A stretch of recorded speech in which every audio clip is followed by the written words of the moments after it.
2026 북중미 월드컵 최종 예선이 9월부터 시작해서 내년 6월까지 경기를 하게 되는데요.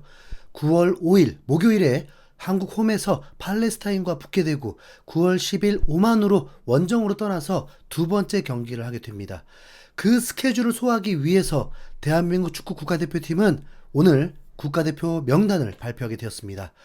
홍명보 감독이 파격적인 결단으로 단번에 월드컵을 대비하는 멤버를 꾸리려고 할지, 이제 본인이 맡은 건 처음인 만큼 안정감 안에서 변화를 주려고 할지 기대가 아니 귀추가 주목되었는데요.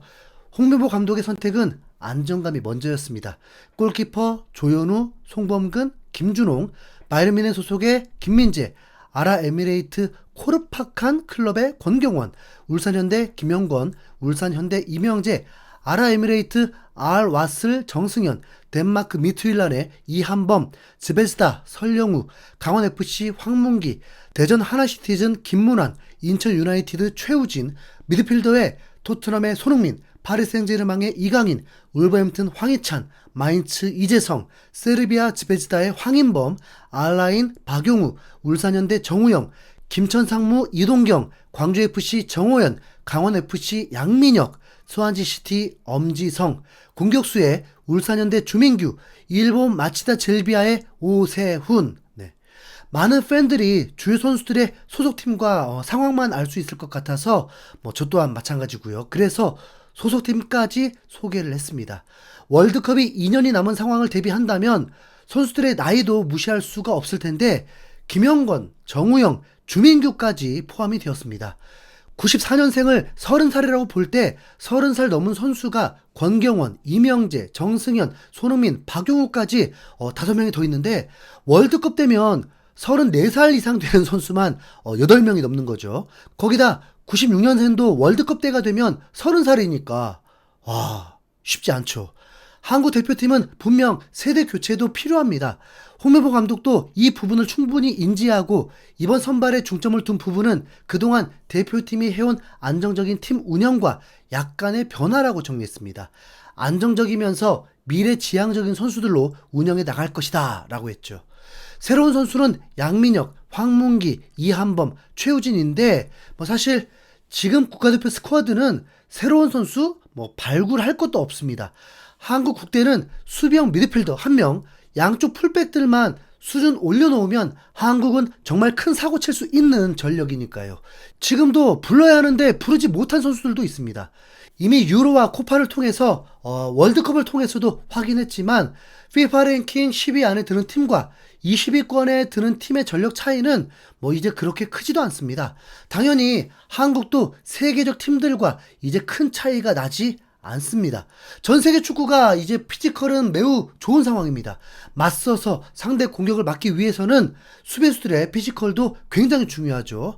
한국은 월드컵에 진출하게 되면 그 다음에는 강호들을 상대하기 때문에 수비의 안정이 더 중요할 수밖에 없습니다. 그런데 한국은 피지컬이 좋은 부분이 좀 극단적입니다. 센터백과 스트라이커 뿐입니다. 이 부분은 피지컬이 중요한 부분이라서 그래도 해결을 해 놓았는데 다른 포지션들은 꼭 피지컬이 절대적으로 중요한 요소는 아니다 보니까 한국의 미드필더, 풀백, 윙어들은 대부분 피지컬로 압도하는 선수는 없습니다. 정우영이 월드컵에 뛸 수 없다는 전제라면 수비형 미드필더까지 작습니다. 박스 안에 날아오는 미사일들을 김민재 혼자서 다 해결할 수도 없고요. 지금 명단은 월드컵 준비를 위한 명단이 아니라 FIFA 랭킹 103위, FIFA 랭킹 77위 팀을 이기기 위한 명단을 꾸린 것입니다. 그럼 언제 월드컵 준비할 선수들을 뽑을 겁니까?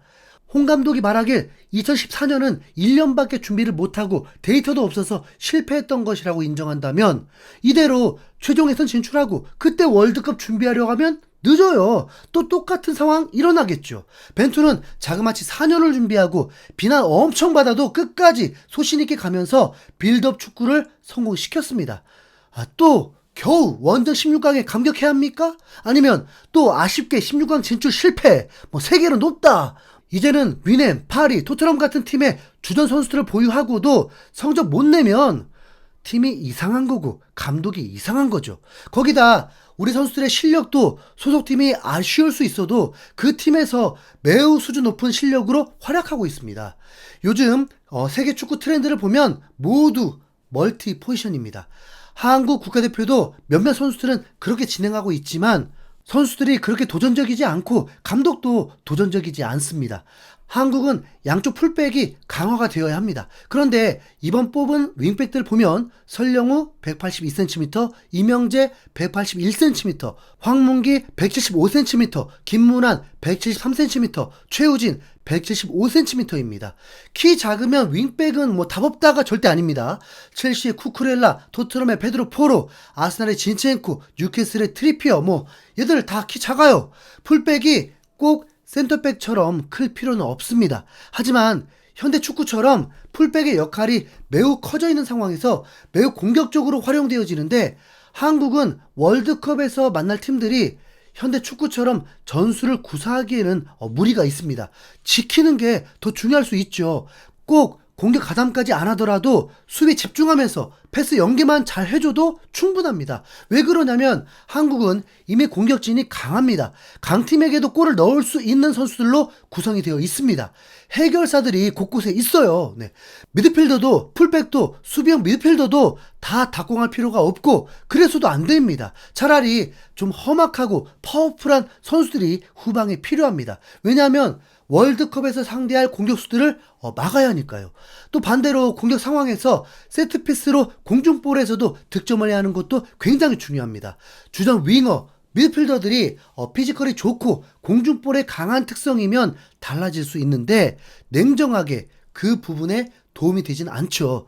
김민재 같은 월클 선수를 풀백이나 수비형 미드필더로 활용해보려고 해도 솔직히 지금은 모르겠지만 과거 전북 시절에 최강희 감독이 김민재를 풀백으로 활용했다가 된통 당한 적이 있어서 모험을 걸기 좀 어렵거든요. 그럼 이 한국의 약점, 수비형 미드필더 풀백 문제는 어떻게 보완을 할 수 있냐고요. 박용우는 주전으로 쓰기에는 문제가 많다는 것을 우리는 제대로 겪었습니다. 그게 클린스만의 전술 없는 전술 때문에 피해를 본 건지는 모르겠습니다. 하지만 박용우 하나 믿었다가는 큰일 날 겁니다. 그렇다고 정우영이 월드컵까지 뛸 수도 없어요. 36살에 20분 뛰려고 활용될 수는 있겠죠. 하지만 너무 불안합니다. 홍명보 감독은 가장 고민했던 포지션에 대한 질문이 올 때 실제로 미드필더와 사이드백이라고 했습니다. 미드필더와 사이드백 고민을 했다. 사이드의 경우 상대를 두고 어떻게 경기를 할 것인지를 기준으로 선발을 하려고 했다. 공격적인 플레이를 할 때는 어떤 선수가 필요한지 등을 고민했다. 미드필더는 전술적으로 4-2-3-1이나 4-3-3 형태를 구축할 때 멀티플레이의 능력을 갖춘 선수가 누구냐를 고민했다. 박용우나 정우영처럼 홀딩 미드필더는 필요했다. 경쟁자가 있었으나 최종적으로는 두 선수를 선택했다. 당연히 한국의 국가대표가 될 만한 수비형 미드필더와 풀백 선수가 너무 많아서 고민을 한 건 아니었습니다. 그렇다면 여기서 감독의 역량 중 한 가지가 필요하게 되는 거죠. 발굴을 하든지 국가대표에서 포지션 전향을 시키든지. 지금까지 그거 기다렸어요. 뭔가 대변화가 있을까? 홍명보 감독은 안정감을 주려다가 오히려 비판받는 한 가지가 실제로 김영권, 정우영을 왜 뽑냐는 의견들이 많았습니다. 분명 권혁규, 박진섭, 황재원 같은 선수들로 6번 자리 새롭게 도전할 법도 한데 말이죠. 9월 A매치가 홈에서 팔레스타인이라면 이럴 때 도전해야지 언제 하겠습니까? 최소한 권혁규에 대한 얘기는 나왔어야 되는 거 아닌가 싶은데요. 권혁규는 셀틱에서도 주전은 안 돼서 스코틀랜드 2부 리그로 임대를 떠나게 되었는데 권혁규는 192cm의 장신이면서도 중앙 미드필더, 수비형 미드필더를 소화할 수 있는 인재입니다. 도대체 너 거기 왜 간 거니? 맨시티전에서 키패스를 넣어주면서 어시스트를 하기도 했죠. 월드컵을 생각하면 이런 피지컬 좋은 선수가 꼭 필요한데 키워야 하는 것도 있잖아요. 차두리가 클롭이라는 명감독 한번 만나고 포지션 변경하면서 공격수 출신이 전성기를 풀백으로 보냈던 것처럼 말이죠. 좀 심했나요?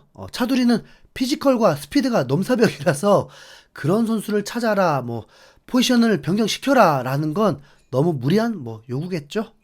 이미 한국 축구 문제는 분명 다 알고 있었을 텐데 왜 또 안정감을 선택하면서 딱 보이는 잘 아는 선수들 뽑아서 또 비판을 산더미로 받습니까? 안타깝네요. 결론은 가장 고민이라고 한 걸 정작 전혀 도전도 하지 않아서 실망이라는 겁니다.